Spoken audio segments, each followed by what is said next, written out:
Hello everybody and welcome to Oghuspective Year One, the bad experiences. Well, I'm very grateful. I had much more good experiences than bad experiences, but I had some bad ones too, and I want to talk about them. The same rules apply as for my good experiences video, so please check that one out so that you can see what I mean by that. Also, I want to say something first. This is highly subjective and doesn't mean that the game is bad. It's just that I had a bad experience with it. For one reason or the other, I will talk about it. And please, you can talk about it as well if you want in the comments down below. Please feel free to do so. Number 4. Dragon Ball Z Kakarot, a New Power Awakens DLC, Part 1. This DLC was nearly bad enough that I put this game, the whole game, on the list. Now, hear me out, I didn't. Because I think Dragon Ball Z Kakarot is a really good game. But this DLC made me so sour that I wasn't able to include it into my good experiences list because this DLC is just so bad. It's cash grabby as all heck, it's short, really short, both in length and content. What do you get? 2 new transformations, one for Vegeta, one for Goku, if I remember correctly. I think 1 or 2 new moves. And more or less, one guide to battle. I made 2 episodes, which is like an hour long, plus or minus. And that's it, because otherwise things I could have done, weren't there. Only like doing the same battle again, harder. That's not how you do DLC, that's how you grab money. So please, if you wanna play Dragon Ball Z Kakarot, do it. It's a great game. But I haven't played the other DLCs, so before you play any of the other DLCs, go for the base game. It's great, I think you will enjoy it. The controls and the battle mechanics are a bit, I wouldn't say strange. There's something to get used to. I think they are close to the old Dragon Ball Tenkaichi games, if I remember correctly. If you like that, you will enjoy the game and it will be great for you.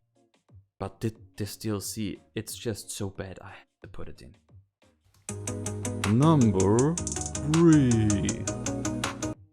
So I think there will not be a lot of people who will be happy with this pick, but since it's my list and I have to take it. Witcher 3 Wild Hunt. Now please hear me out. As I said, that doesn't mean that the game is bad, but my experience with it was bad. And there might be many reasons. For one, I'm not the biggest fan of the gameplay. I don't know what it is. It feels a bit... I never just catch it, you know what I mean? It wasn't just...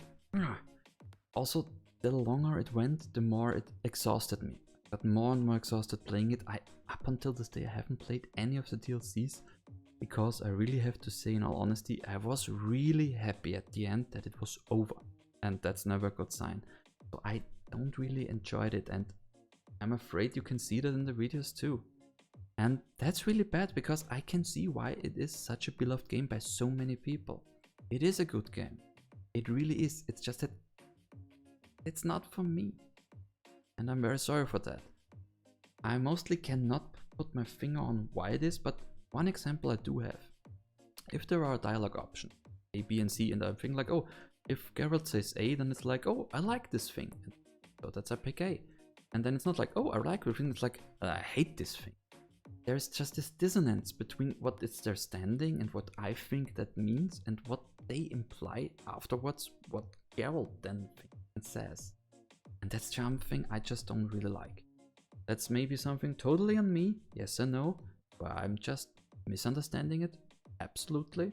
Okay, yeah, I see that and I can understand that even, but it makes it just that less enjoyable. It's a wonderful world, a great game. Geralt is an excellent character, the voice acting is top notch. It's just not for me. Like Gwent. I do think that the game Gwent is a great game. It's just not for me and I'm very sorry for that. But I hope you enjoy it. Number 2. Place number 2 is set with Control. Why, you might ask? And I like the story? No, the story was good. The gameplay? I enjoyed it. It's something you don't see very often in these days, the over-the-person, third-person shooter, especially in a style where I can levitate and stuff. don't see that very often anymore. Okay, sound? No, sound was fine. Well, there were occasional glitches and bugs, but no, it's nothing of that. It's the freaking Ultimate Edition. So for you guys that doesn't know, Control was released a year ago, 2 years ago? I'm not sure at the moment, but it was released some time ago with a season pass. As it is. And then, just shortly before the new consoles arrived, there was an Ultimate Edition at only $30. Ooh, great, right? Yeah, for everyone who doesn't own the game, that's great. You do own the game already? Does that mean for you? Oh, nothing in particular. Except for if you want to play it on the new consoles in an upgraded version, because you'd only get that with the Ultimate Edition. So pay $30 to play our game, which you have already put a lot of money into, on your next gen machine. I don't like this kind of business. I'm sorry, I can see them that they want to make money, and I can understand that, really can. But this is just bad business practice. Why not tie it, for example, to a season pass and bring an Ultimate Edition for like 30 or 40? And part of it is the season pass, and with the season pass you get the upgraded version. I understand that they want to make more money, but this, I don't know. I just feel, I wouldn't say ripped off, but that's really harsh. That's really something. I already paid for the game. Imagine you paid it day one. I think the deluxe edition was like 80 or 90 bucks, so then that's like 120 bucks or 30 if you have waited all this time. You make the first buyers very sour with this, I think, and that's just not good, and I just don't like those business practices, and that's why this is here. Not because of the game, I really liked and enjoyed the game, but this, I had to put it here. Number 1. Now this spot really hurts. I mean, all of them hurt, but this one in particular. I have to talk about Medieval, the 2019 remake. When I first heard of this game, I was really excited for it. I played it 20 years ago.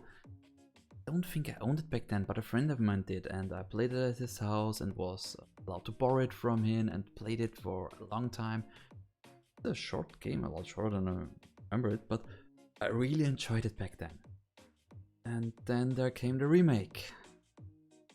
Well, graphics are great, it's really beautiful looking game. Sound, yeah, great too. I think they did some of the music and some of the lines even, but it sounds great nonetheless. The gameplay.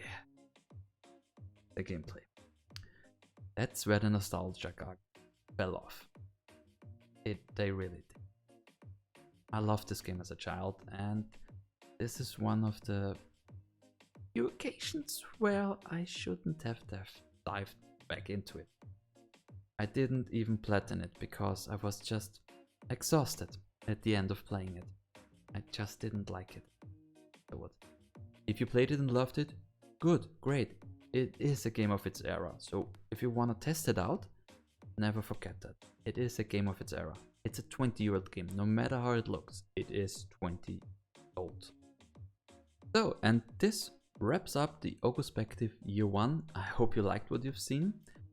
If you want, please discuss down in the comments below and watch the other video as well that I did, where we'll talk about other stuff. And yeah, it's 2 videos. So I want to thank you guys very much for watching. Please like, subscribe and share all of the jazz. Helps the channel grow, makes your Oghu happy. Please enjoy, it's all about the fun in games, and I hope I see you guys soon in the next episode of Oghupower. Bye bye!